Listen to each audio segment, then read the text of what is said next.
Hello and welcome to The Wizard, Episode 9, Necropolis. Last time, Aribhin and Gilia Foundling were on the trail of a bizarre flying creature with a head of ringed flame lined with many eyes. The creature said it was trying to find Khabash, Aribhin's eldest adoptive brother, and it was heading east. They followed it for days across field and forest, and one night they were ambushed by a gang of bandits led by a were-tiger. They fought them off, though Aribhin barely held on to consciousness. After they won the battle, the strange creature arrived, having detected the disturbance and wishing to come to the Foundling's aid. And the creature said that Aribhin and Gilia could accompany them, but with one condition, that they stay out of its way. And that's where we pick up. Several days pass as you travel with this creature, with the head that is a ring of flame with eyes all over it. At your side, also Gilia, your little gnomish sister. And during those several days, you camp and it waits for you. And it doesn't necessarily seem to need to sleep. It waits for you. It's a pleasant, if quiet, not super exciting companion. But it's not unfriendly. So should you wish to speak to it, feel free. Whenever you do speak to it, it doesn't always turn to you because it seems to be able to see you from no matter what direction you are talking to it from. This thing has sight essentially at a 360-degree range here. So it can see everything around it. As you travel further and further east, is there any conversations you wish to have with either Gilia or this creature as you do so? Yeah. Yeah, so the night after we get pummeled by those the bandits. Yeah. I'll probably just zonk out because tired. But then the next morning, I'm gonna turn to Gilia and say, Gilia, this is awesome. What? All of this is crazy. This is awesome. Oh yeah, this is crazy. Yeah, it's like something out of a story. Yeah, this is really great. I'm really liking this suggestion you have of just going with the flow. I think it'll work for me. I think so too. I think it works for everyone. Yeah. Yeah, I think this is the correct method. This is the way I'm supposed to be going. So. Well, good. I'm glad I was able to give you some advice. Yeah, thank you. What advice do you have for me? Well, I mean, you're the one that suggested going with the flow, and it's working for you. And I guess I meant about the pot. The pot. And she's like almost always looking and fidgeting with this pot. Right, the pot. Do you have any advice?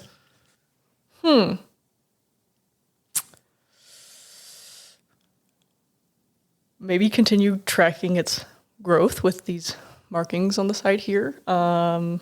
Okay. Maybe talk to someone once we reach civilization, if nothing.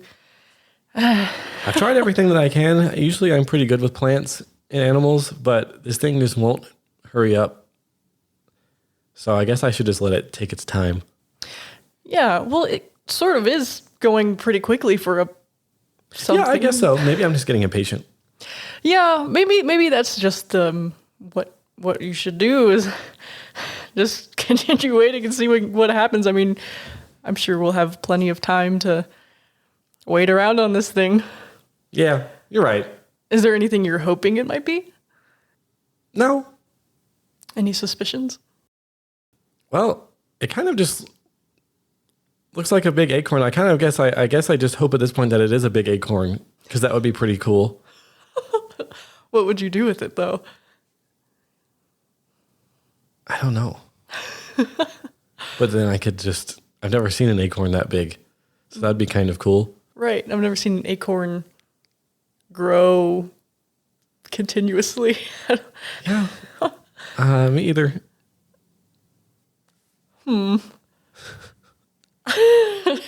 I'll just maybe, go ahead. She goes, maybe if we hadn't run off, maybe the High Gosrin would have told me maybe what it is or could be, but here we are. Yeah. So maybe if we ever get back to Crossroad, Yeah, I mean, will tell me. Why wouldn't we get back to Crossroad? I don't know if we died out here or something. Why would we die? I mean, we almost got killed by some random were-tiger bandit, which doesn't bode well. But at least it was kind of fun. Yeah, it was really cool. That tree was pretty cool, right? That was great. That tree was impressive. And your little hut is cool too. Thank you.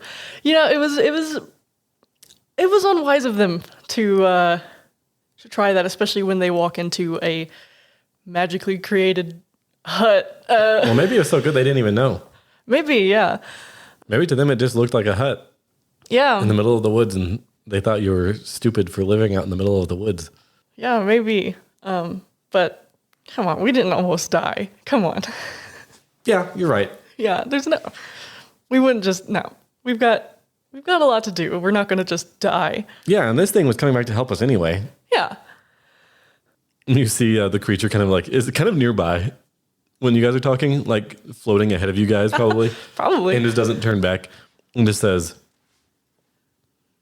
I would have saved you if I reached you in time. And again, just doesn't turn, just keeps floating ahead. Well, either way, I mean, like, our gods wouldn't just let us die. I mean, that'd be a waste. I guess so. Can I call after the creature? Uh-huh. What do you say? Do you have a name? Again, not turning, just floating on the kind of like, almost like, I think I've said this before, but the bird of prey, like taloned feet, just kind of like drifting above the tall grass here in this wooded area. You may call me Rzundar. Right. Rzundar. Good enough. What are you? I am an aesra. I'm a type of archon. Oh. If you don't mind, make a quick religion check. Sure. Nice. 21. 21. Let me see here.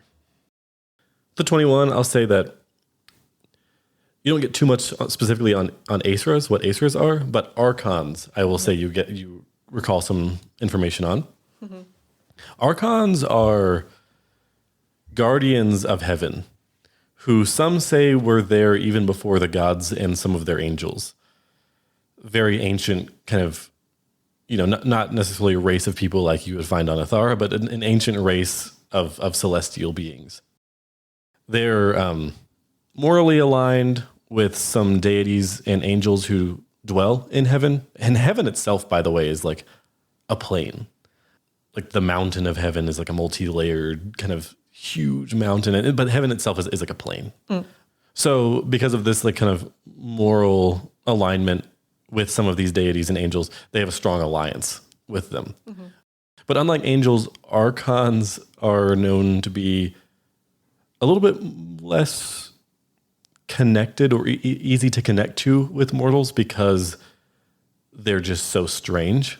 They're so inhuman looking. Angels are more personable, if that makes sense, than archons are. Archons are a little bit more like, what? Mm-hmm. Mm-hmm. And they also don't directly serve gods as much as angels do, serving as allies more than divine servitors, if that makes sense. Yeah, yeah. But still very, very close friends and allies. They're not like at odds, really. Okay. But you don't know exactly what an aesra is with the 21. Okay. So, do you have hobbies? Also, do you have a gender? Sometimes. Okay. And what about, and then I'll just keep asking him, or this creature, very, like tedious questions. Mm-hmm. Like, do you have friends and family? What do you do for fun? Like, what's it like on your plane? Yeah, so I mean, like, with prodding, this creature, Rzundar, this aesra, will share some basic facts about its life. And you learn that it supposedly came into being millennia ago. Sheesh. It says, I spent centuries as a sentinel along the River of Souls in the astral plane. Have you heard of it? Yeah, I'm sure. Yeah, this is going to be, we'll say this is just go ahead and make because because of your free archetype in Bard, you have proficiency in all lore. All right. So we'll just say make a lore roll. Okay, yeah. With like a train? Yeah, like whatever you have in lore. Oh, okay. Oh, because Bardic lore. Okay. I think that's a 32. 31, 32. actually. Sorry. 31. That's pretty good. So what we'll say here, you do know what the River of Souls is. The River of Souls is basically the kind of, it's not literally necessarily a body of water, but it is a stream where souls essentially migrate or travel through the astral plane, eventually reaching the boneyard, the plane of Pharasma, the Lady of Graves, for their soul to be judged. Oh.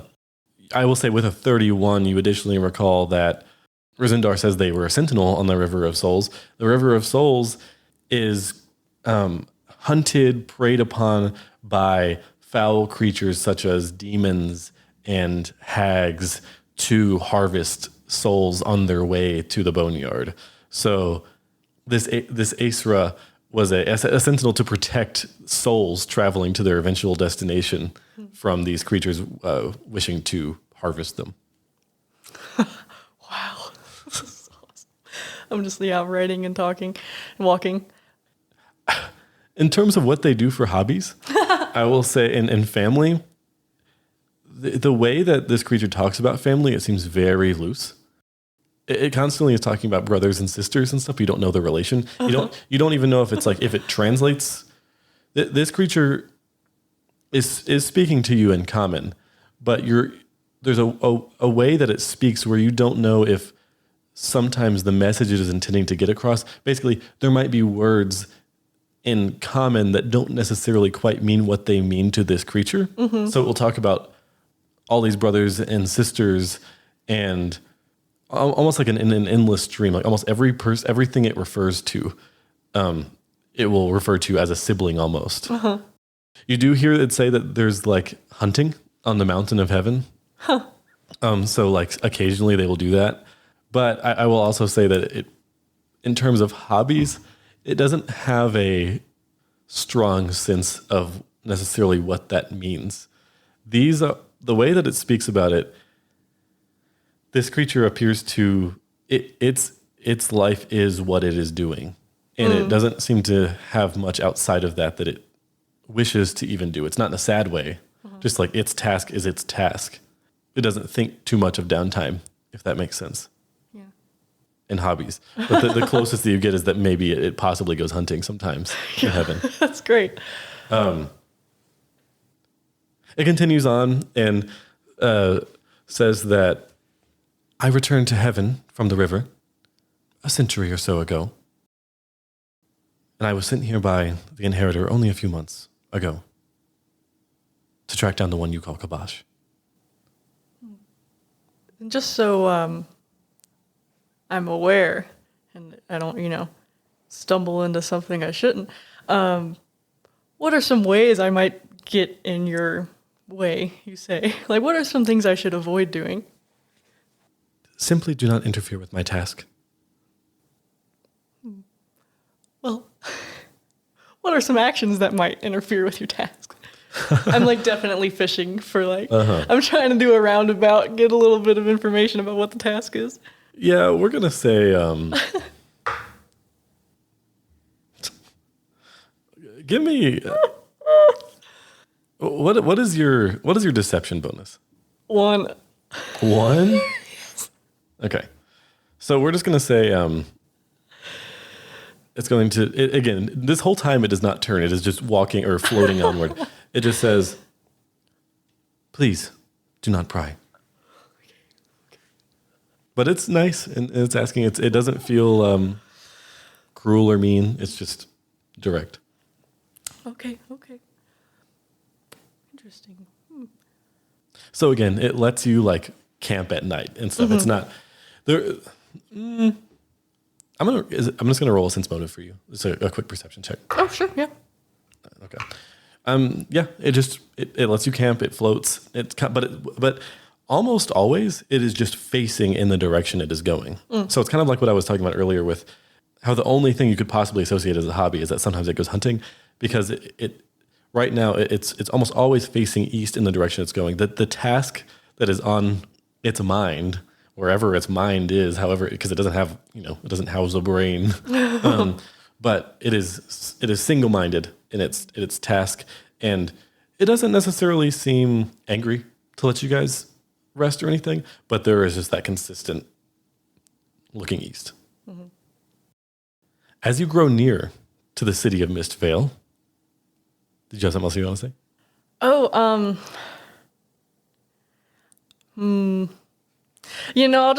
I'll just keep asking it lots and lots of questions every single day, and then just very grandiose questions, like is there a grand design and shit. Can you give me a specific, would you mind to give me a specific question? There's so many things he would want to ask. Oh. Mm-hmm. I'll ask, could you give me do you know much about Mistvale? I was briefed a bit on the ruined city. There is, from what I hear, a shroud about it that the inheritor can't see into as much as she would like. But I think that is because great evil has befallen the city and what sent it into ruin. But from what I understand, the evil there did not stop with its destruction. It's only fermented. Does she know what kind of creatures might be there? From what I understand, there are many. Okay. So what can she see when she wants to? The machinations of gods are not for me to understand. Are they for any of us to understand? Do you think? That is a good question. And it keeps floating. Yeah. You get the sense that this creature might not know that much more than you of how a god's mind works, despite possibly interacting directly with one. All right. Okay. Interesting. Make another quick religion check for me. Okay. 23. 23. Yeah, you aren't sure about the power limitations of a god. You do know that because of the binding treaty signed during the Forging War, kind of like the creation myth essentially of Athara, that the gods, fell, bright, neutral, have all agreed to leave the universe, the material plane, alone. There's more to the story of the binding, of course. It's a complex, deep, detailed myth, and we don't have to get into all that right now. But you do get the sense that that's what's so important about the relationship between gods and their mortal servants, is because it allows them to have influence over the universe, despite not directly being in it. I see. Perhaps there's the outer sphere, the inner sphere are busy places, and perhaps the inheritor just simply hasn't had anyone come to Mistvale since its destruction. But you get the sense that Rzundar here, shouldn't make it back to heaven, might be the first glimpse that the inheritor could get into Mistvale. But you aren't sure. You aren't sure if from afar gods can take a peek at what's going on in the universe or not, or if they just simply can't enter it. Do they have some sort of divine telescope that they can scan the world with? You're unsure. Yeah. So you're unsure if the inheritor simply can't see into Mistvale because she herself cannot visit Athara, or if because followers of her have not come here, or perhaps if something is preventing her from being able to see into Mistvale. Okay, interesting. Does that make sense? Yeah. Yeah, and it's like, I know that Nethys can sometimes see me. I don't know how, and that's also very frustrating. Like, so then that might fun. give some credence to the idea that maybe they can, and something is preventing her from seeing into Mistvale. Yeah. Ooh, interesting.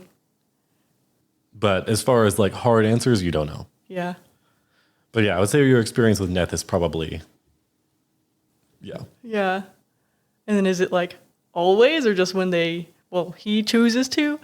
And then does that like extend to other gods, you know? Right. It's like, this is what's constantly going on in Arvin's head. Cool, good to know. And sometimes out loud as he's just like spacily like muttering. So how did you get here? How do you get back and forth from heaven? I suppose you don't have access to this kind of magic yet? Not yet. But I simply came through planar teleportation. Yeah, simple. Good to know. Yeah, and then I just keep asking lots and lots of questions throughout the days. Good to know. Yeah. Arvin is kind of assuming that there's going to be undead in Mistvale, considering he was referred to as a necropolis. So can I do some recall knowledge on like what undead like might be weak to, might be resistant to? Yeah, for sure. Yeah, make a religion check. Okay. Another religion roll. Nice. A 30. No, 29. 29. Okay, that's pretty good. Yeah. I would say that generally, they are typically weak to vitality.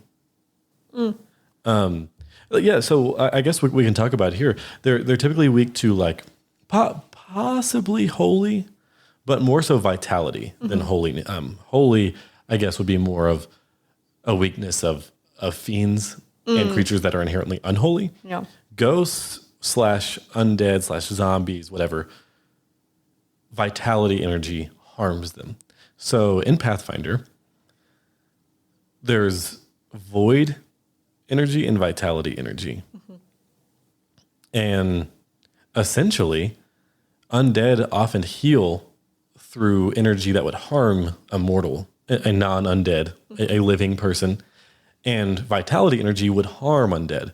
So, as a note, your wand of heal, if you were fighting undead, Right. and you cast like the emanation to heal yourself or Gilia or any nearby allies, it would damage undead that are within that emanation. So, typically, I would say vitality energy is what they're weak to. Okay, cool. And then like what about like like saving throws and like their armor class? I think undead is too broad for that because there's so many types of undead. There's skeletons, there's zombies, there's whites. Yeah, okay. That makes sense. Okay. Cool. And I'll relay that to Gilia. She's like, cool. Yeah. You're so smart. Thanks. Unless there's anything else that you have. No, just logistically, every single day I'm like casting mystic armor on myself. Okay. And then using my spell thesis to swap it back out for like a different spell. So basically I don't have to keep mystic armor prepared. Yeah. Cool. Oh, yeah. Maybe Gilia could have healed us to full with her torrent in the blood. Oh, sure. You're talking about so you don't have to like keep waiting long rests to heal over him. Yeah, for sure. But thankfully, nothing pops up here in the next couple days. Cool. So you don't have anything else, right? No. All right. Other than every night, I will keep track of the growth of this acorn creature. It is steadily growing. That's so crazy. To the point where the acorn is almost filling the pot. Like, it is almost expanded to the edge of the pot. How big is this pot? Maybe about the size of a basketball across. Okay. If that makes sense. Yeah. Can I, like, tap on the top of the acorn? Yeah. Gillia's like, yeah, I've done this a bunch. Oh, yeah. Nothing happens. Okay, great.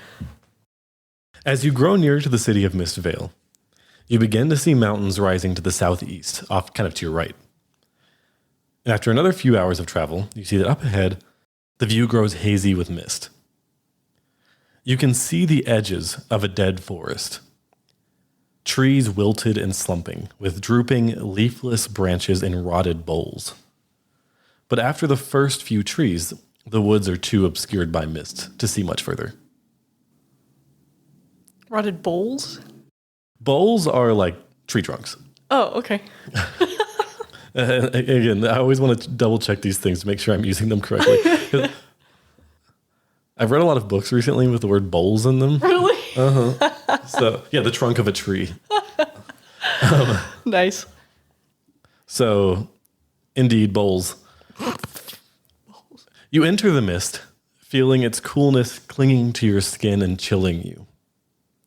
The summer has partially given way to fall as you've traveled. Oh. And you imagine that should you wind up resting within the mist, it'll be quite cold. Rzundar is in the lead, floating a few feet above the ground as the fire around their head burns away some of the mist.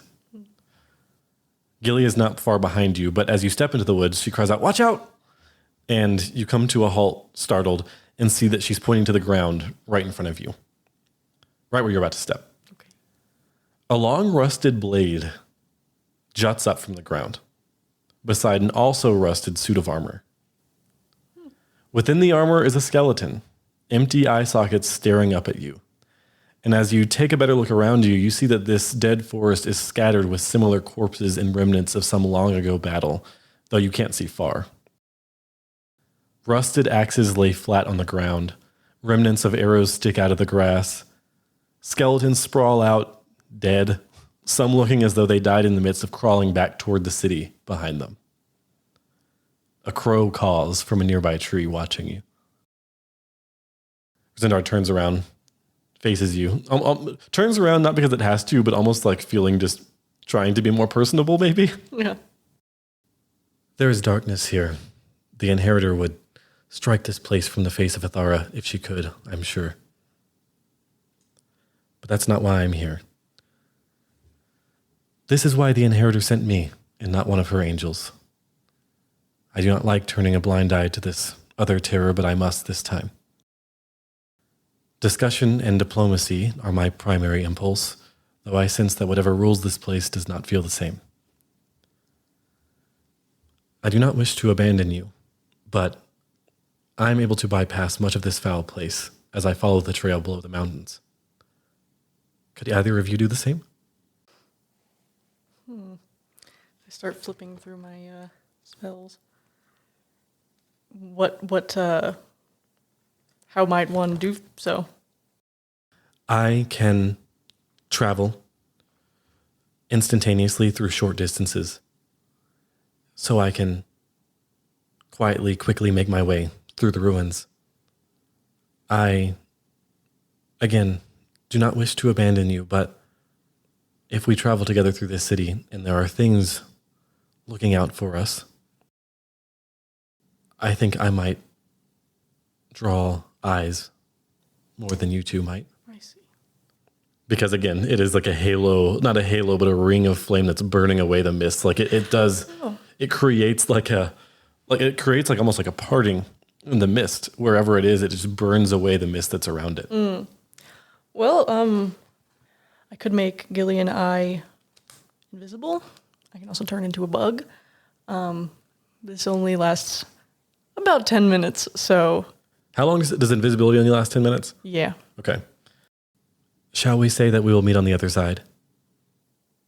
And And it will just turn and point its... they will turn and point with... Their hand is not like a... It's not talon-like. It's like kind of a normal hand, really. Slightly bronze-ish. Point off toward the northeast a little bit. Like, I would say mostly east, but just a tad northeast. And it will say, that is where the trail leads. All right. So this is one of those situations where I'm supposed to make a decision.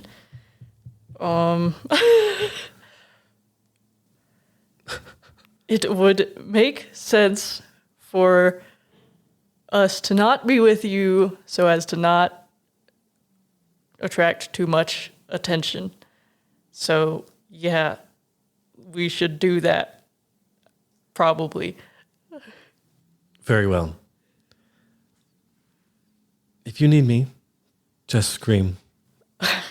All right, thank you. And so it will say, I will see you shortly, I hope. Yeah, yep. And then suddenly it just turns and then like just kind of blips out of existence, and you see it up in the air, up in the mist, then higher, and then starts to like blip to the northeast. Huh. Kind of just like essentially every round of combat, even though we're not in combat, like every 6 seconds or so, just casting translocate and appearing like 120 feet away. Okay, yeah. So now you and Gilly are left alone in the mist. Gilia, Yeah. was that a good decision? Yeah, you did really good. Thanks. We can turn into bugs though if you would like. Okay, that would be fun. I've never been a bug. Okay, let's be bugs. Okay, cool. So you cast pest form.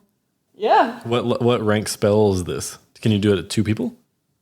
My speed is only 20 feet, but it's 10 minutes. I mean. And you could stride as a bug 3 times in a round. Yeah. I think it would just be basically I cast it twice.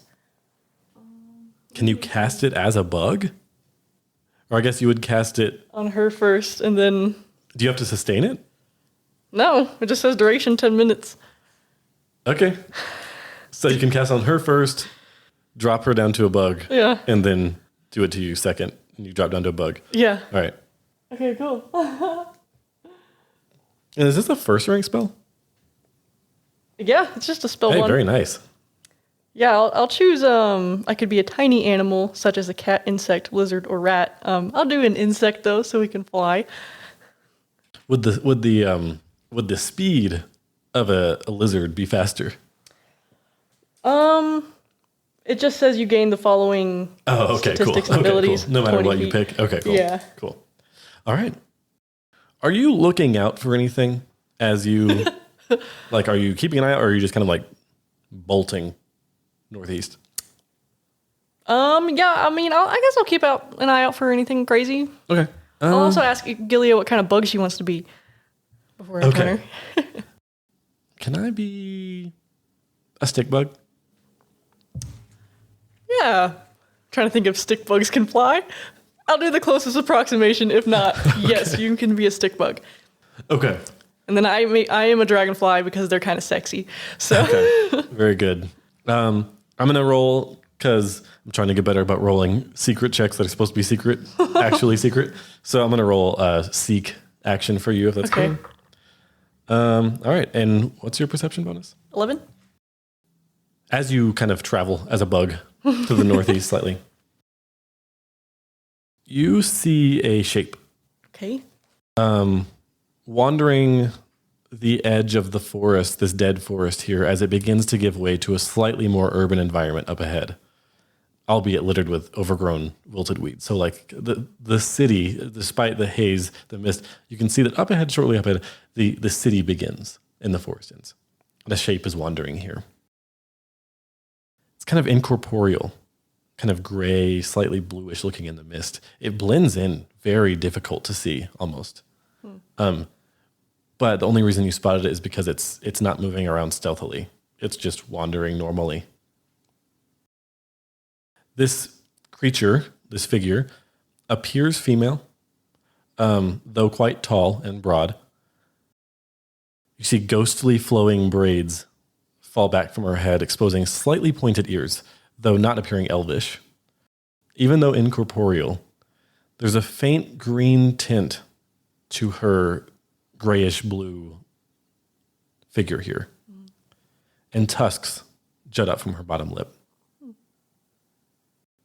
Make a religion check. 16. 16. It's not that high of a roll. This appears to be a ghost. You see her eyes downcast and kind of sad, scanning the forest for something, just again walking along this edge of the forest here. She carries an incorporeal staff, and in your bug form, as you're kind of buzzing, floating in the air, you watch as she kneels down and runs her hand along the side of a rotten tree trunk, seemingly trying to feel its touch and failing as it kind of just like skirts along its side, not making really solid contact. But you see this ghost here. Oh. How long has it been since I've been a bug? I would say you see this within a couple minutes after turning into a bug. Okay. What do I know about ghosts? With a 16, not too much. They're undead. Are they like chill? Make a lore check. Okay. Make a lore check. 28. 28, okay. I'll say that we're going to stick with your 16 in terms of like knowing weaknesses and combat stuff, because that's more of like recall knowledge territory. Mm-hmm.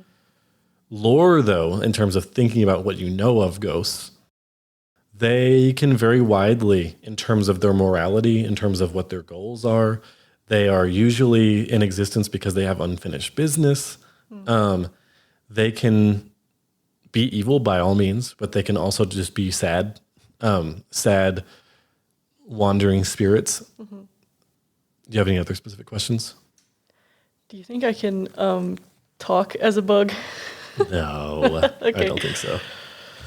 No, I mean, the strongly curious part of me, of Aribhin, would love to just go and like check it out, but I guess I have a thing to do. So okay, all right. So you move along. Yeah. You buzz along through the city here and find that the city is truly, in the literal sense of what Necropolis means, a city of the dead. It is permeated by mist. Houses and various buildings have long fallen into disrepair, with broken open windows, slouching corners, and collapsed roofs. Parks are gray and wilted, and long decayed bodies are strewn about. I want you to make a stealth check as bugs, and we're going to give you like you know what? Like, I'm going to give you a hell of a bonus here because like you're bugs. Go ahead. For the spell, it says that stealth, acrobatics and stealth are plus 10 unless yours is higher. So. Yeah, I was going to say plus 10. Okay. I honestly did. I was going to second guess myself and think maybe that would be too much of a bonus, but if the spell specifically says plus 10, give yourself a plus 10.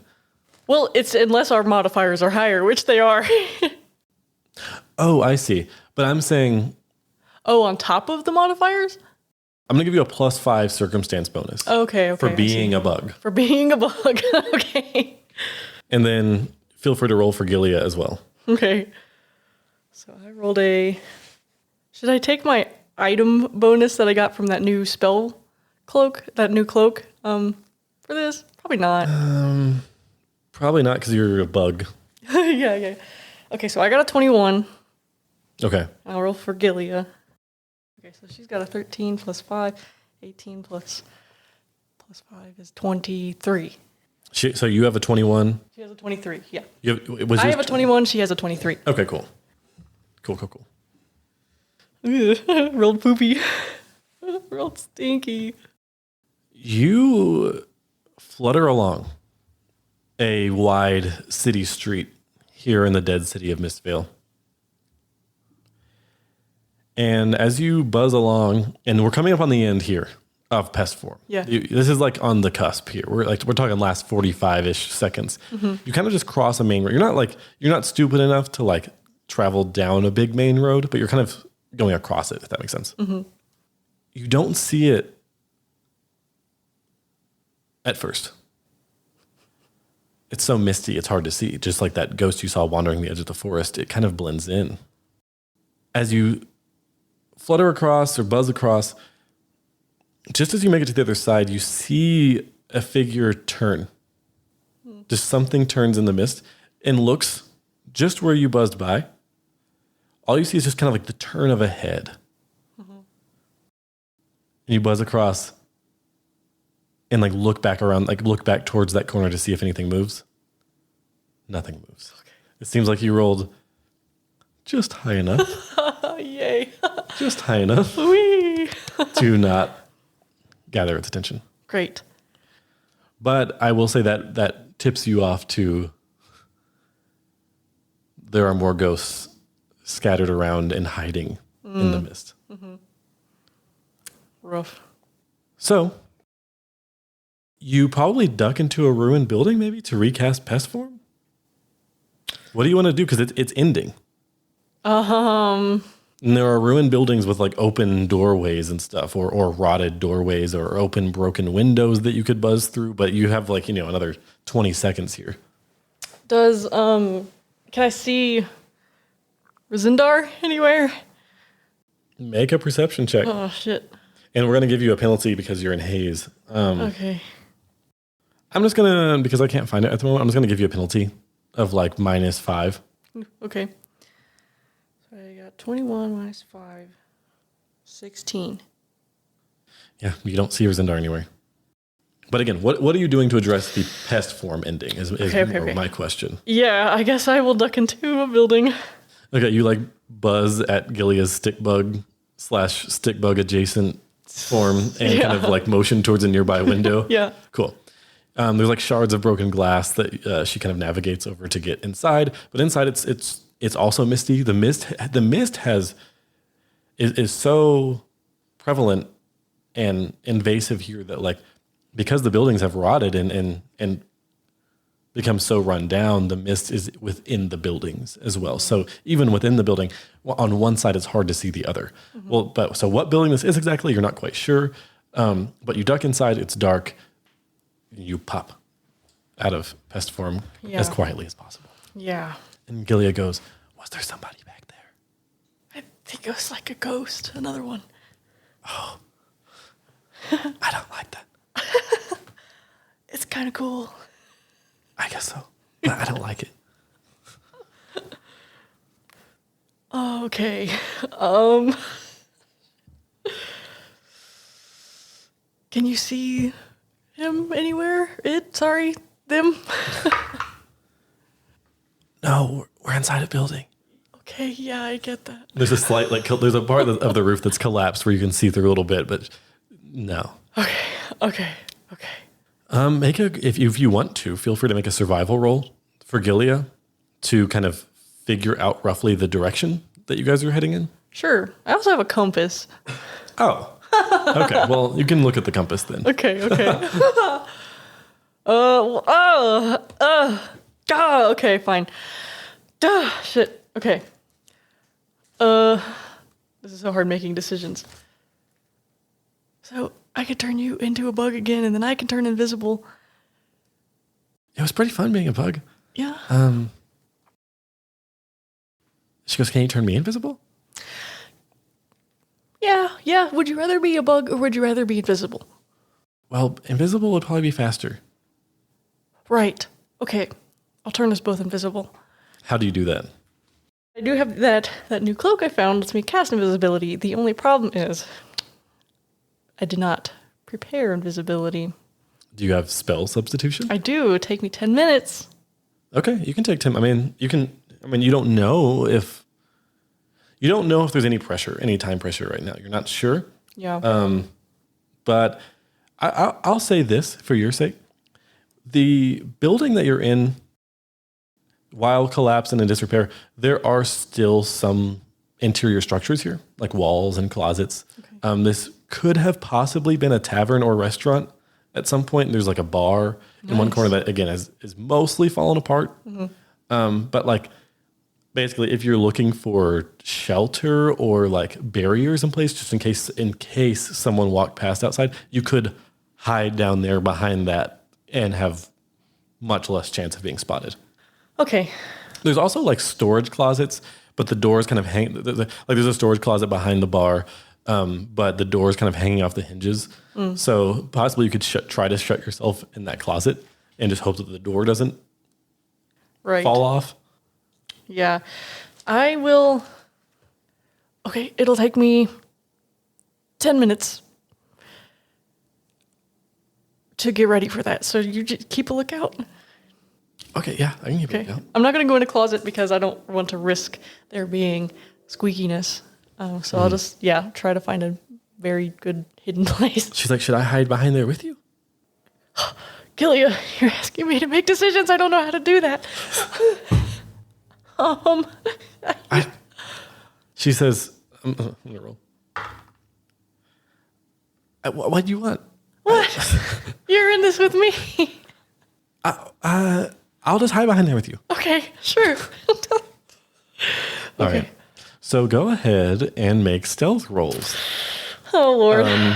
And we'll say this with some shelter, we'll say you have a +2. Okay. You're not moving around. The DC here isn't as high. Okay. So I roll a 21 again. Okay. God, she rolled the same thing as me. But she rolled... Oh, no, I rolled a 22 because I can use my item now. So she also rolled a 22. Okay. Yeah. Very cool. All right. Well, you guys appear like as you take your 10 minutes and you kind of like take out your spell book and make that spell substitution. Everything is okay. You don't. At a certain point, as you're crouched down behind there, you hear a outside the window as if something possibly moved past it. Oh, okay. But nothing happens. Nothing major happens here. Mm-hmm. And you guys are mostly just quiet. She takes out her pot that she has you're not sure if she did this while you guys were traveling, but she has sewn a huge pocket into her cloak for the pot, where the pot is nestled into her cloak. That's great. That's awesome. I'm going to double check this. Oh, heck yeah. Yep. Yeah, so to activate the cloak, all I have to do is pull the hood up. And it lasts for 10 minutes. Invisibility? Yeah. So you can give her the cloak? Is that what's happening here? You're giving her the cloak? I'm keeping the cloak because I'm invested in it. I was kind of assuming that I had done it one of those nights. Investing in it, I think, only takes an action or something. It's not long. Okay. It's not like 5e where you have to attune forever. Yeah. Okay. So no, I'm using the cloak and then I'm going to cast it on her. I'll cast it on her first and then I'll put the cloak up on me. Very nice. All right. So the stealth rules in Pathfinder are a little tough. But you're invisible. When you're invisible, you are undetected by everyone. So basically, you have some options here. Okay. You can either just scurry through the city, through the ruins here, invisible, and if anything hears you, you are confident that it can't see you. It literally can't see you. Yeah. The only way that it could attack you is if it is near you and makes a high DC flat check to even be able to target you. So even if you scurried and ran through the city and it heard footsteps, you're confident that within this 10 minutes here, there's not much they could do. Mm-hmm. Okay. But the choice that I want to put to you here is, do you want to try to still be quiet with your footsteps so that no one is alerted to anything? Mm-hmm. Or are you fine just hauling ass? Okay. But you said I'm confident that basically they can't do anything about that. Yeah, so you're invisible. It makes you undetected to all creatures. Okay. When you are undetected by a creature, that creature can't see you at all, has no idea what space you occupy, and can't target you. Though you can still be affected by abilities that target an area. So if it casts Fireball or something, you could still get hit by that. Yeah. Okay. A creature you're undetected by can guess where you are and try to target you. But again, as I said, it takes a DC 11 flat check to even be able to target you. Yeah.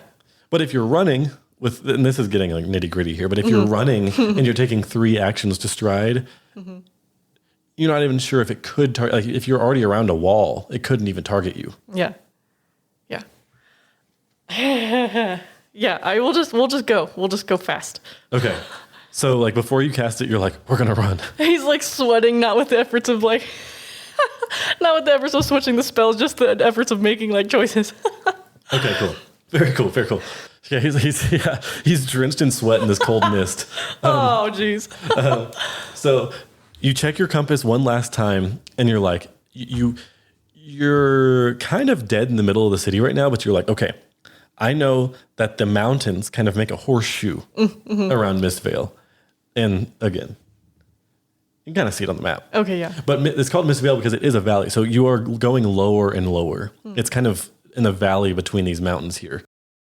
Anyway, you're in the middle of the city. You know, northeast, you might eventually reach the mountains. This creature has talked about going beneath the mountains. You probably just need to hurry, run to the northeast towards the mountains. Yeah.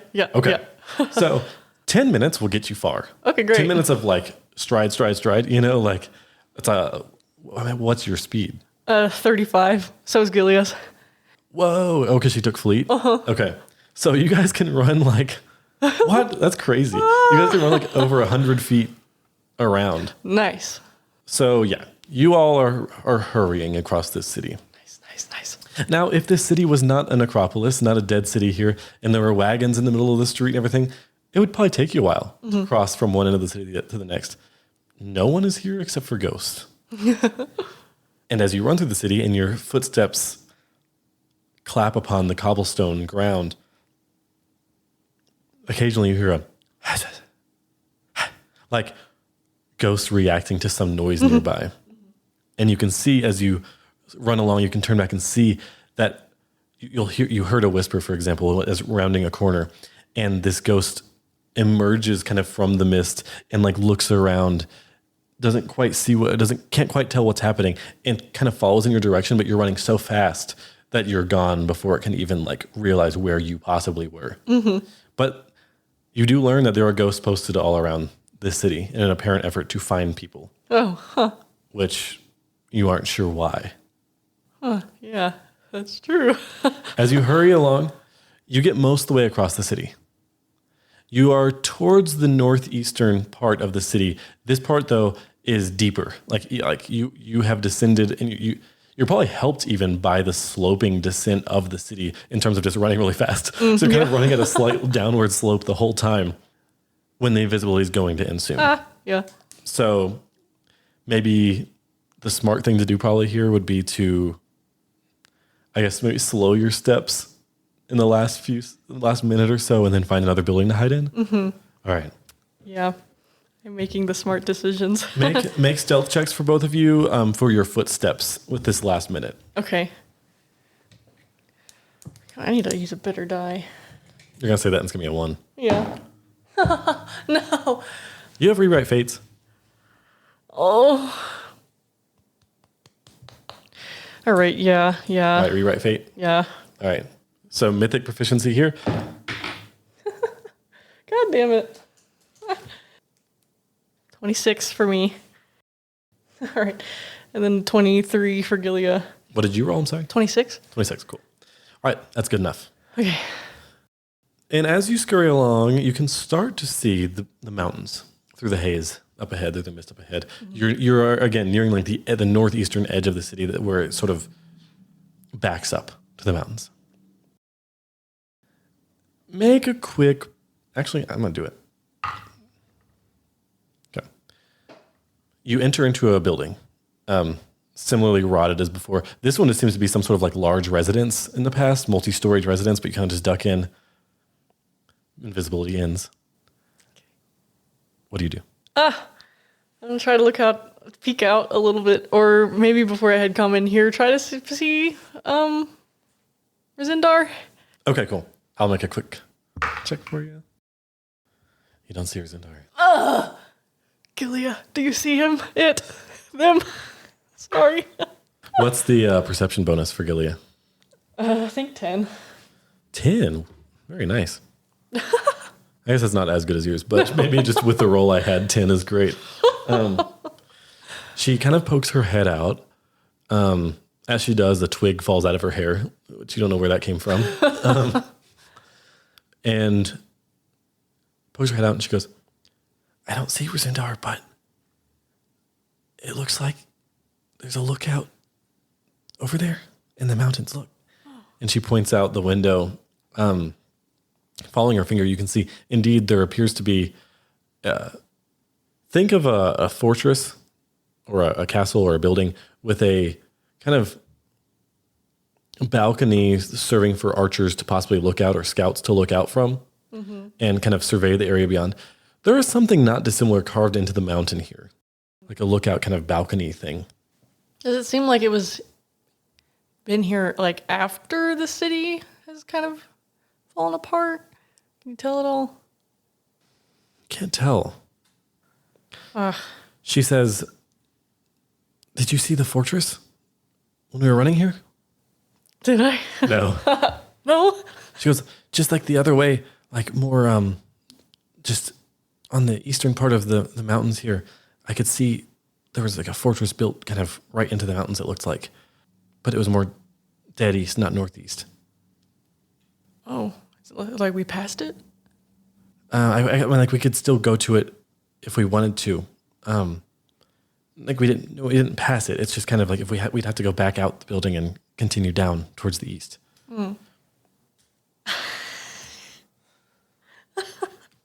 What? Oh, jeez. Someone has to be able to see me to respond to message. What the heck? Do I have to be able to see them? I don't understand. I think so. It's not as good as like sending or something. Shit. Okay. As you're sitting down, you're thinking, what could this be? What? Right.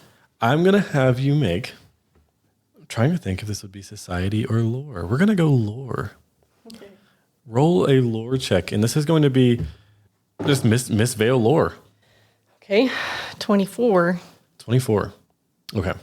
I'll put it to you this way. Mistvale was a city of warriors and knights. The knights of the valley were the army of Mistvale. They were known to be one of the best armies in the whole continent of Abaria back during the War of Four, which Mistvale was destroyed during the course of. You're scanning, you're kind of frantic here. This is going way back to just some history books you read. Below the mountain are the burial grounds of Mistvale for where they would bury their dead, called the Dead Halls. They were known. There was a road within the city that would lead under the mountain to bury their dead. Somewhere there is a road leading beneath the mountains here in the city. And you wonder if it's here on the northeast side of the city. Okay. Fuck it. Let's just go invisible again. Okay. Okay, let me check something out first. I'm just going to I'm going to drain bonded item. Okay. To cast make her invisible. And then I'm going to make myself invisible again. All right. All right. You dip back out? Yeah. So you're not far from the mountains itself. You can walk along the mountains if you want. Okay. Like, would you rather continue through the city itself or travel a few blocks further north and like travel along the kind of sloping, curving horseshoe mountain? Okay, let's do that. Okay. So you go over there. You can still see the kind of lookout balcony, but you continue east, kind of northeast following the mountains here. And eventually, kind of scurrying along, see up ahead that kind of arriving out of the mist more suddenly than you might have expected because your visibility is pretty minimal. A wide road that continues to slope down, leading down into darkness as there is a tunnel, a hole, leading down below and beneath the mountains. I mean, this is probably it, right? Yeah, we should be really quiet. Yeah, you're right. I forgot about that. Okay. You can't even see where she is. You guys are just like incorporeal voices emerging. I've got to go down there now. Okay, let's really be quiet. Okay. All right, roll stealth. Natural 20. Really? All right. Yeah. Yippee! Whee! Oh, and then she rolled a raw 16, so Okay, that's pretty good. crushes it. So So what I will say is that if there was a time to roll really well, this was it. Because as you head down, the mist, it's kind of eerie. Even it was already eerie, but the mist continues down into the darkness where it's both dark and visibility's low from the mist. It feels like you're entering like a really dark, cold cave as you head down, and what light there was outside that was able to kind of diffuse through the mist ever so slightly. Again, the visibility was low, begins to fade, and you're just entering into kind of darkness. As you slowly move along here, you see centuries of ghosts whispering and muttering to one another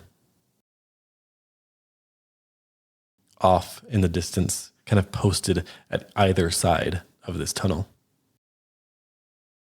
The whispers are mostly kind of hard to understand, but they kind of echo. There's one in particular that echoes off of the kind of cave wall here. Just took 2 down.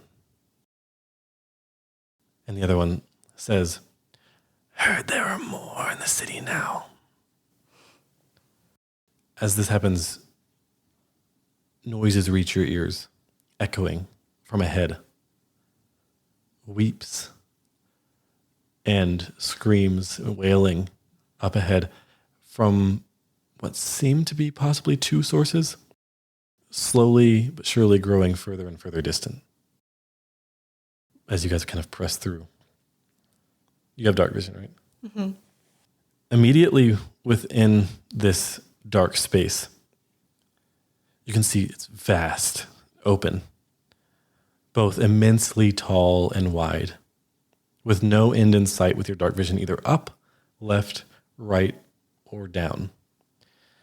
The tunnel that you pass through essentially ends and opens up into just this complete open dark space.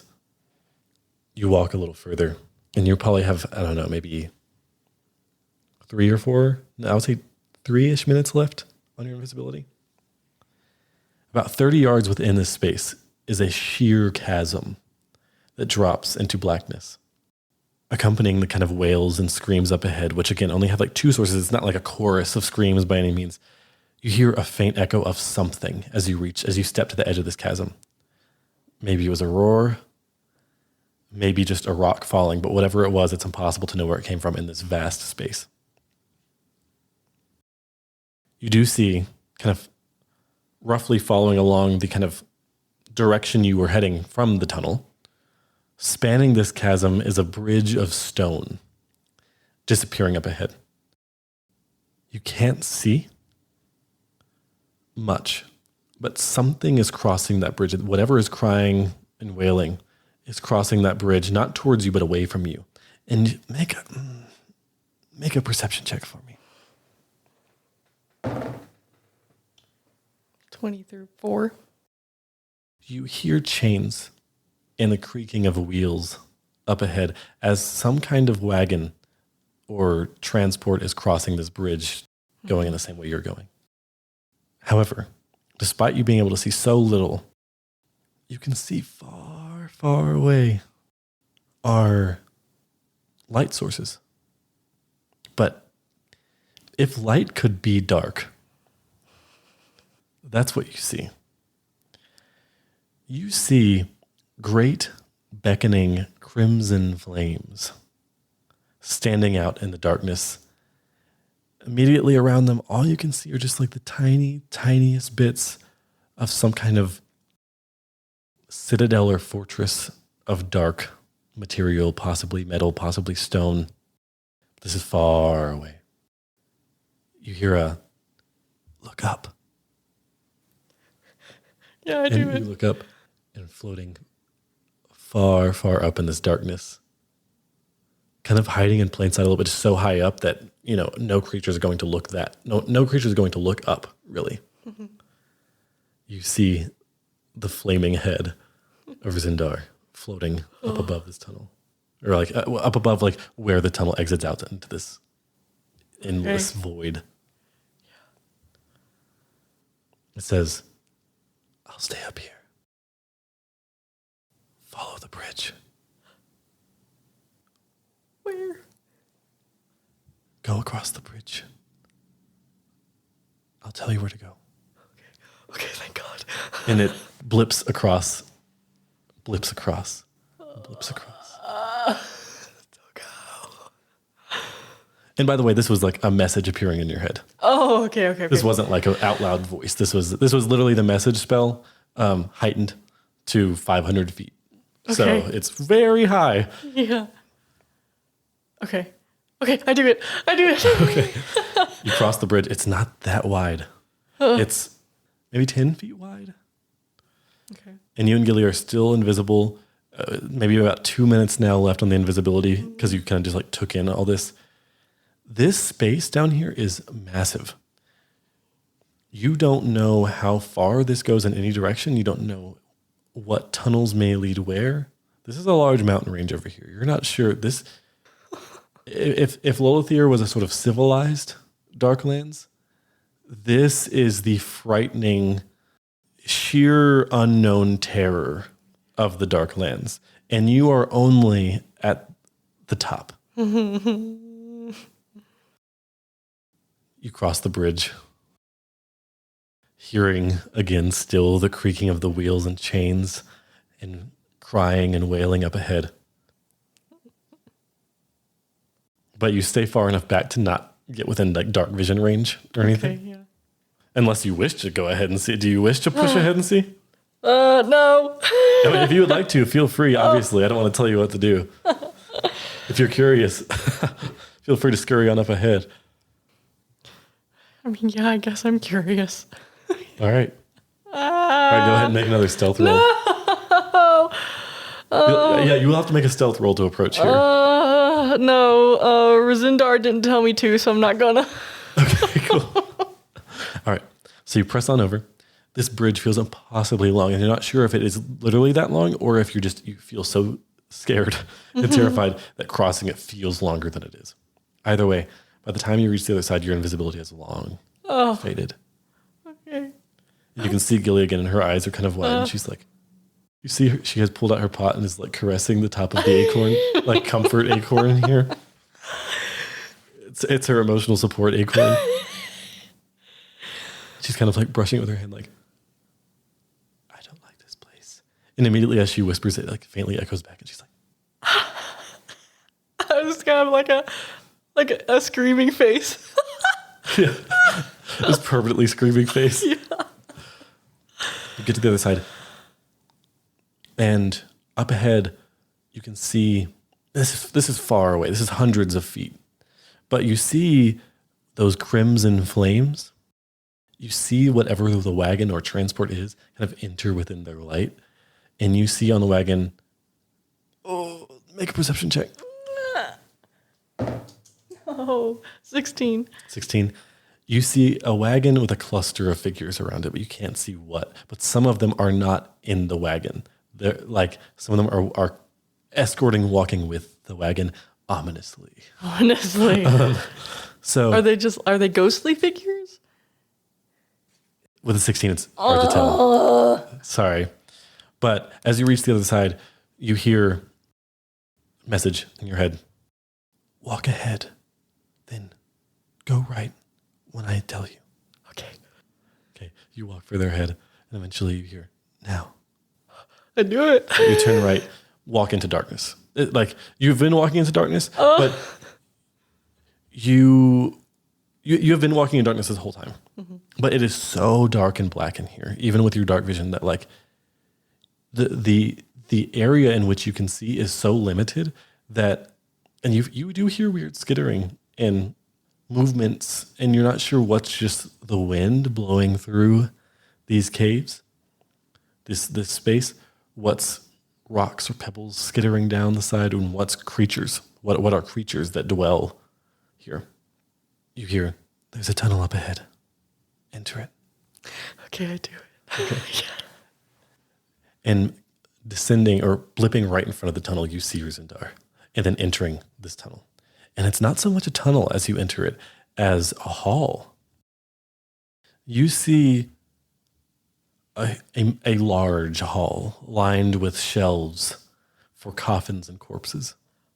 Rzundar's ringed ringed flame illuminates the space and gives you some sort of comfort just that it is light in this dark space. Rzundar faces you unnecessarily, but there are things below these mountains, ancient and horrible beyond what I'd imagined. This is a black maze of death. Stay close. Okay. Gilead's like, all right, okay. Gilead kind of looks at you. She goes, this isn't as fun anymore. What do you mean?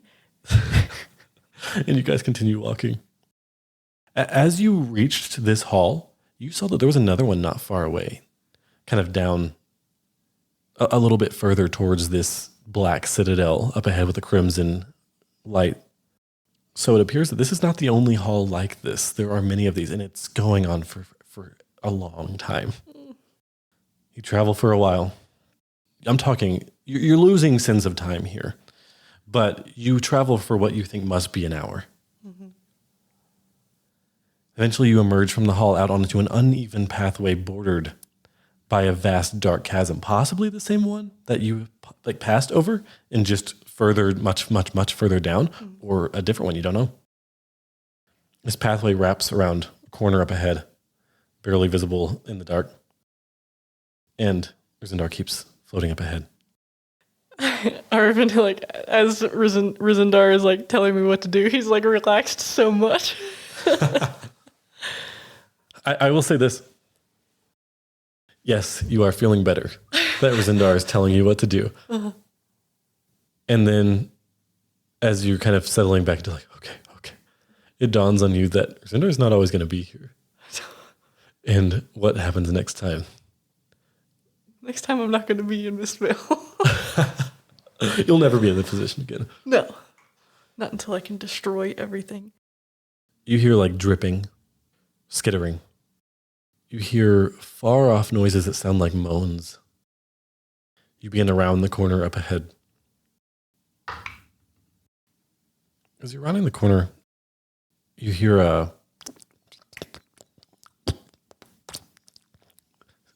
slimy kind of noise slithering down the cave wall up above.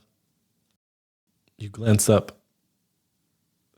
Rzundar just says, something's up there. And you see slithering down not far from you is a black, oozing form. You see a lizard-like skull jutting out from what looks to be a blob of blackish tar-type substance as it is slithering down not far above you, clearly aiming towards you three. Oh. But we're going to enter initiative. Okay. So roll a quick initiative check. Wah. Okay. The 16 for me, and the 17 for Gilead. Will you roll one for Rzundar? Well, I rolled Plus 15. Plus 15. Woo, 29.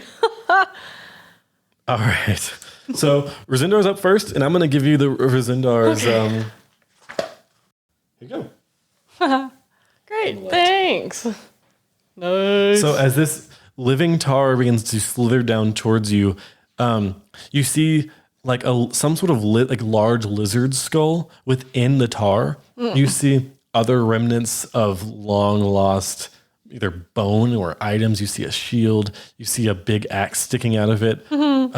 As it slithers down towards you, there's nothing personable about this thing. It is simply some sort of borderline liquid predator down here that is slithering down towards you to get you. Rzundar's up first, just quickly cocks the ring of flame on it, that serves as its head, just cocks to the side slightly and knows that it is there. What do you do? What does Rzundar do?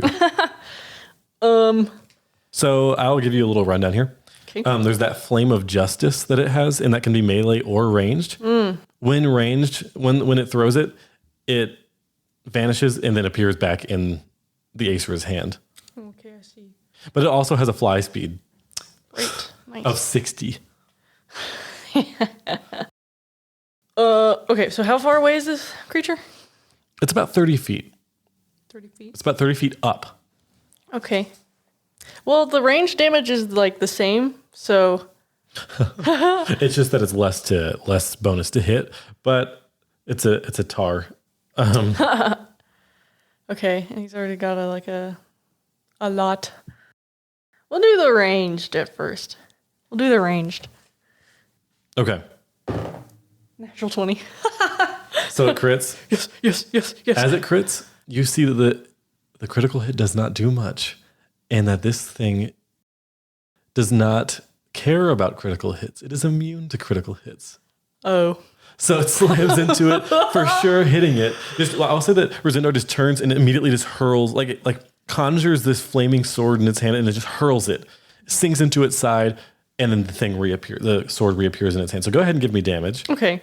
So does the critical effect hit like taking extra damage not apply? No, that would apply, but you just don't double the dice. Okay, all right. Well, he has Rzundar has a special, on a critical hit, the target also takes 2d6, so that's cool. Yeah. But that first strike is Persistent fire damage, by the way. Oh, right. Ooh.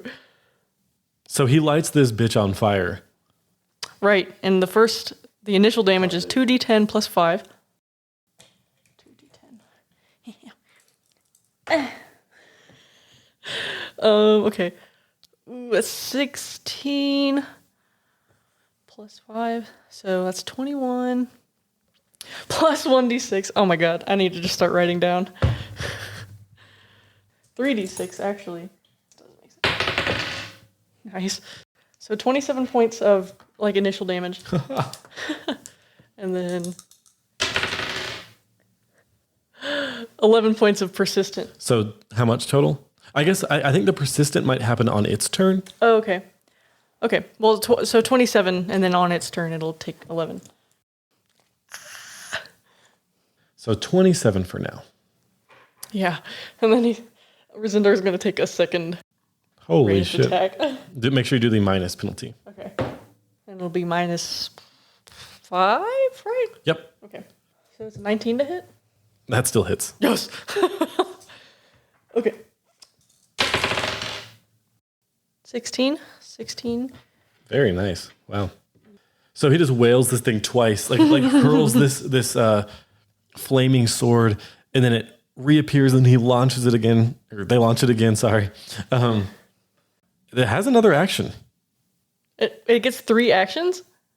The aesra? Yeah. Yeah. Oh. Everything gets 3 actions. Okay. Not my summoned things. They don't get 3 actions. No. This thing does, though. Okay. Well, shoot. Why not? I'm just going to try to hit again. 13 to hit. No, it doesn't hit. Okay. All right. So Gillia's up. Gillia's up. Queen. Sheesh. She's going to firstly, I guess, channel elements. Okay, and then as part of that, she gets an elemental blast. Right, yes. Okay. Okay, cool. And this is all happening like in the dark, by the way. But I think all you guys have dark vision. Yeah. And there's the illumination of Rzundar itself. Right. So I'm going to roll to hit for Gilia. Nice, that's a 23. Yep. Nice. Oh, this is ranged too. Yeah, and you so get to just pick the a D8. element. Okay, cool. Let's do cold. 1d8. That's a 4. 4 points of damage there. Plus. Oh, not plus thanks because it's ranged, right? Yeah. And this thing is like up on a wall, right? Uh-huh. So she just like hurls this like bolt of ice up at it. Let's preemptively do Timber Sentinel. Okay. That's 2 actions. Okay, cool. So the tree appears. Okay, I'm up. And this thing is very large, by the way. This thing is humongous. Nice. Good. We love it. I'll start with the cantrip. Yeah. I'll go with ignition. All right, make an attack roll. Okay, great. Womp. All right. Ooh, nice. Like over 20. Yeah, that hits. Great. 2. Okay. That's 9 points of damage. Okay. All right, it is now its turn. Okay. Oh, wait, no. Shield. Okay. Actually, recall knowledge. Okay, what do you want to know? Weaknesses and resistances. Okay, make a occultism check. Okay. 22. You're not sure? Oh. You're not sure? I'm sorry. It is going to use all 3 actions to engulf. Oh, God. And slither quickly, essentially drop down from where it is and smash into your and Gilia's space because you guys are right next to each other. I need you both to roll reflex saves, please.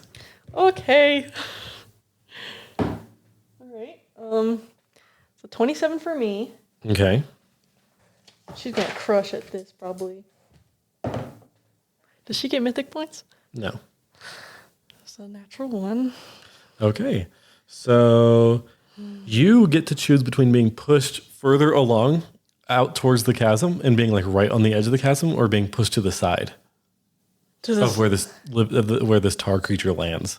Okay, well the side doesn't put me closer to the chasm, does it? No. I'll just take the side then. Okay, so you kind of like throw yourself back as it lands directly on top of Gilia. No! Directly on top of her.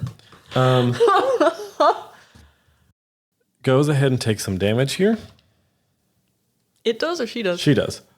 Does the protector tree help with this?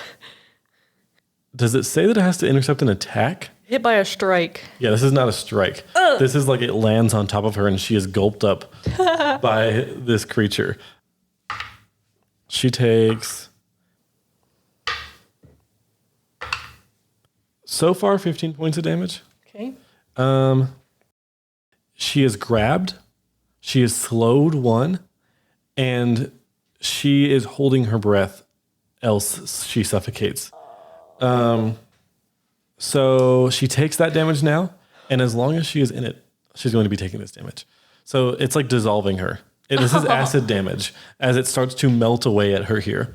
You see Aribhin watches with his dark vision as this thing just flops down, scoops, like gulps her up, and you hear like some like muttering, painful muttering from within as Gilia is within this creature. Rats! That's not cool. You are up. No, Rzundar's up. Okay. Rzundar is going to... They probably have to move up to the ooze. It took that 11 persistent fire damage. Nice. On its turn. Rzundar is going to move up to this ooze. Well, it's right next to Rzundar now because it flopped down on top of Gilia. Perfect. Okay. Yeah. Rzundar is going to take a melee strike. Okay.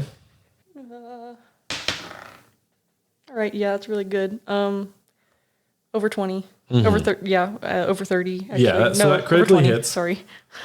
But because it's already on fire, I don't know that it can stack. I don't know that persistent damage can stack. I'm not sure. Okay, let me roll a DC flat check for it. Nope. So do we know if it can stack? It can, but in this instance, it does not. Okay. Certain conditions it can, but not right now. So that's 14. Damage? Yeah. Okay. Rzundar's going to hit again. 28. To hit, yeah.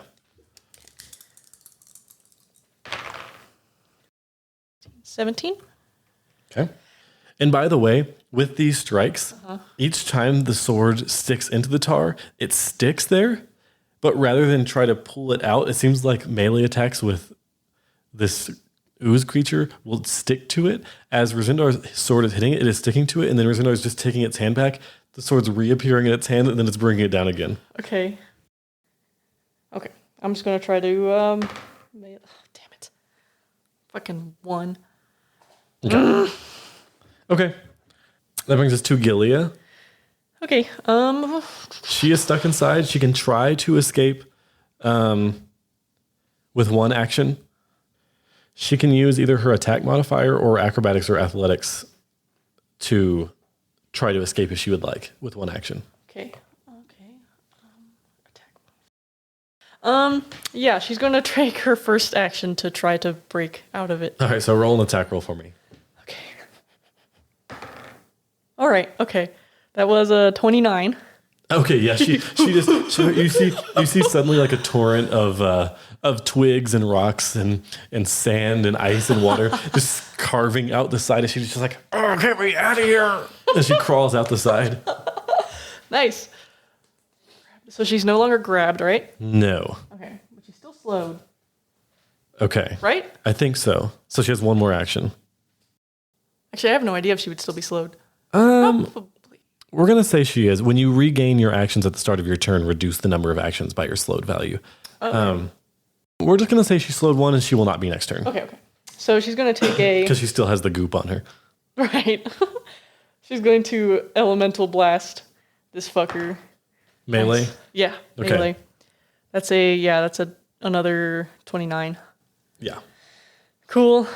And she'll do a piercing. Alrighty.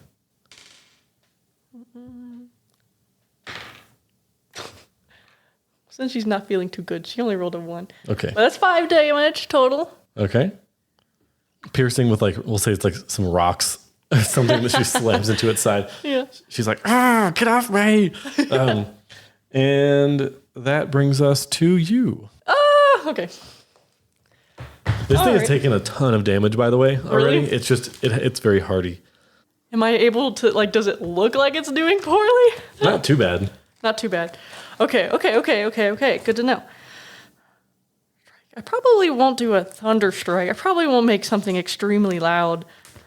This thing is like taking up the entire pathway almost in between you and Gilia and Rzundar. Okay, good to know. Can I do another recall knowledge? I'd like to know if this has a mind that would be affected by mental damage. Okay, make an occultism check. This is one action. Okay. Occultism, please. Okay, 26. Yeah, that's good enough. Oh. It is immune to mental damage. Thank God. Thank God I didn't cast this. Okay, great. Hallelujah. Okay, great. You're hysterical. I am hysterical. Okay, I'm going to hydraulic push it now. Okay. Is it an attack roll? It is. Okay. Well, natural 20, but... Mm-hmm. Oh, cool, but it takes 66 and is knocked back 10 feet. What angle are you doing this from? I think you're just doing it directly from the side, so it probably just pushes it towards Rzundar. So it just knocks into Rzundar? Yeah. Okay, that's fine. Mm-hmm. But so it will still take the critical success damage? No, I'm looking it up and it's the same thing. Critical success and critical hit are the same thing. So it just takes the normal damage. Well, it still takes 5d6, so that's pretty good. That sucks, though. This thing's just eating these crits. Yeah. And my heart. All of it the same round. Goes from, yes, to, Well, I rolled really well on the first 3. 12 plus 5. And what type of damage is this? Bludgeoning. Are you going to tell me it has resistance to that or something? As you slam into it with the water just sprays off to the side, doing nothing. Oh, no. Oh, that sucks. Yeah, I know. This thing's immunities are crazy. I rolled a critical, and I rolled really well. Guess I'll just die. Okay, good. There goes my turn wasted. All right, next. All right, it is now its turn. It is going to engulf towards you and Gilia again. Make reflex saves, please. All right, I rolled a 30. Okay, damn, your reflex is great. Yeah, I'm pretty great at reflex. Oh, and she rolled a 20. She rolled a natural 20. Damn, really? Yeah. Ha, suck my dick. That was all 3 actions too. Good. So suck my fucking dick. It tries to roll over you, just engulf you, and both you guys just scurry back. Not like Gillia's no, not again. All right, damn, that thing is that's a turn wasted. You're like, tell me about it. Yeah. So Rzundar's up, so it will have to stride towards it unless it wants to throw things. Unless I'm saying it because like there is no like an archon is like a beyond. Yeah. It's not a big deal. This is literally like an alien. It probably has like no opinions. Yeah. Okay, cool. Well, it's fine if it moves. That's fine. I'm going to try to shove this thing into the chasm. Is it on the edge of the chasm? This thing is huge. Its size is huge. So this thing is massive, and it's taking up like the entire pathway between you guys and Rzundar. Rzundar is medium sized. Oh, so okay. it's like the aesra itself is not that much bigger than you guys. Oh, okay. I'll just hit then. Okay. All right. Let's say. Oh, it needed to take persistent fire damage. Well, yeah. Oof. Oh, 12 fire damage. I need to roll the flat check to see if it recovers. It does. So the fire kind of goes out as it tries to roll and engulf you. The fire rolls out. Boo. 29 to hit. And that crits, so it should add fire back. Hell yeah. 2d10 plus 11. 12 points initially, and then nice 12 points of persistent. Okay, well, it'll take that on its turn. Okay. Rzundar has another action. Nice. Let's hit again. Okay. Oh, that's cocked. Fuck. Okay. 16 to hit. Yeah. Sick. This thing's AC is very low. Nice. 14. All right. 2 action elemental blast. Okay. We'll just do fire because we know. Wait, no, she doesn't have that. Cold seemed to work. Yeah, cold seemed to work. So Piercing seemed to work as well. piercing. And slashing. They all seem to work. Did any of them seem to work better? No. Okay. Okay, so I'm just gonna do. It doesn't have resistances, just immunities. Oh, great! Kill me. Does she have to move to get up to it? No, because it tried to engulf you guys. Great. It's 14 hit. Yep. Fuck yeah! Fuck yeah! Damn it! Okay, so 9 points of damage. Well, maybe she'll just do it again. Go for it. One action. Well, I rolled a minimum 14, so Yeah, it means it hits. Okay, great. Woohoo! And this is just a one action, right? Yes. You guys are just like wailing on this thing. All right, sick. That's 12 points this time. All right. It's now your turn. This thing is like it's starting to gloop apart, like fall apart here, and like it's starting to spill. Some of it's falling over the edge of the chasm. This thing is on death's door. Good. Fuck that bitch. So what do you do? I'm sorry. I'm shuffling books right now. Okay. It's gonna be fucking resistant to everything. No, just immune. Oh, Alec, fucking bitch.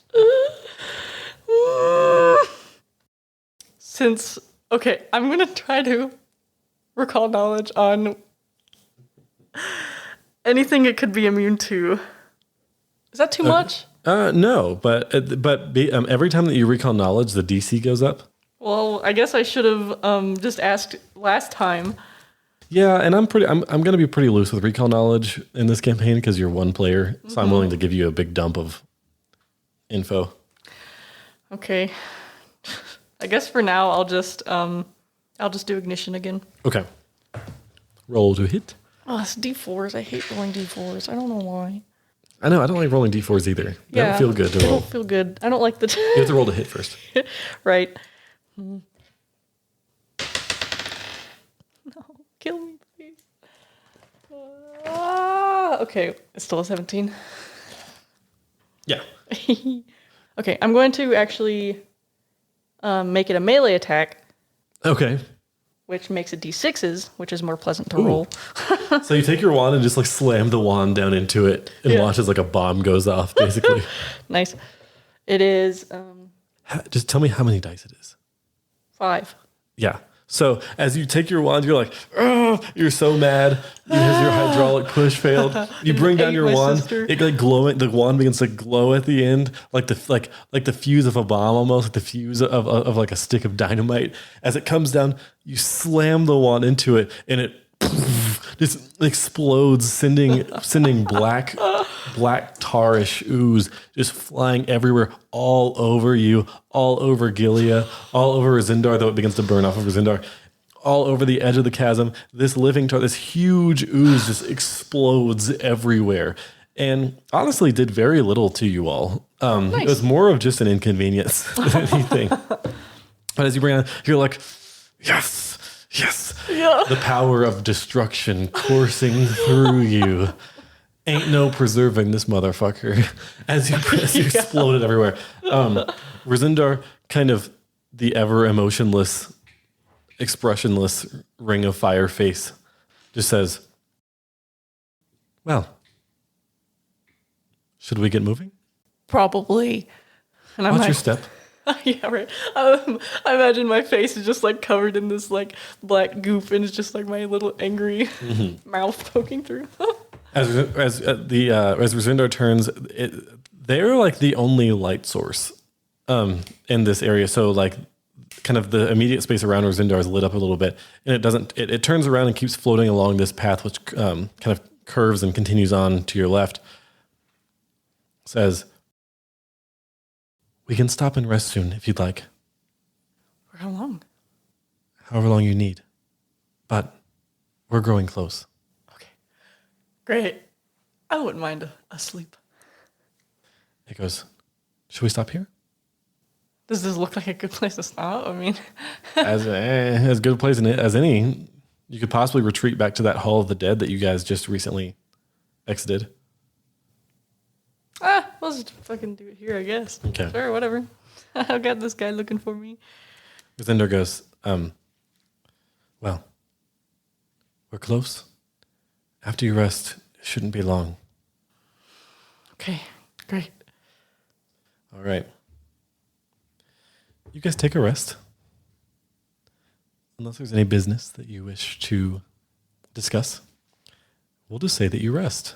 And Gilead gets her hit points back. She only lost like 15.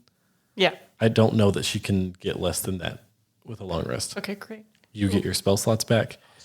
Nevertheless, you rest here on the edge of this pathway. Okay, great. The next day. Well, you don't even know if it's the next day. You don't know how long has passed, is the thing. You continue on, traveling with Rzundar in the lead, ever following Khabash's trail. You're led along pathways alongside this chasm. You're led through more halls. You're led through vast open spaces where there is no chasm. It's just walking across uneven stone as far as you can see. Though seem to be like old paths here, which sometimes you all walk along, down in this deep, dark place. Eventually, up ahead, you see light. You see flame. Not crimson flame, regular fire. Outside of what appears to be a massive set of stone double doors on which are inscribed runes. Great sweeping runes. Something radiates from within those closed stone, unsettling double doors.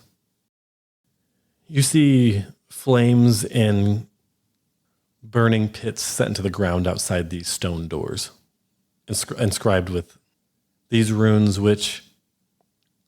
What languages do you speak? What languages don't I speak? Common, Draconic, Elven, Fey, Goblin, Empyrean, Sackfroth, and Chthonian. Okay. These runes, you do not understand. But you see like burning pits of fire outside, lighting up this otherwise black space. You see crossing, and you're on one of the paths right now. You're not on uneven stone. You are on like some sort of carved, smoothed path through here. This is unsettling enough. You can see a stream, like more of a river than anything, kind of a wide river, crosses the path up ahead before those stone double doors, almost like a moat. Outside the two stone doors, you see two figures, horned, red skin. Brotherhood of Beasts, maybe they have Nephilims. You see red-skinned, horned, armored, hooved figures stationed outside these double doors, red tail curving back behind them. You see each holds a trident, kind of upright. They kind of straighten as they see you all approach. You see something large move in the river. Slightly breaking the water, you see a slightly bluish, purple, strange skin just breaking the surface of this river here. You just hear Rzundar say one thing. Fiends.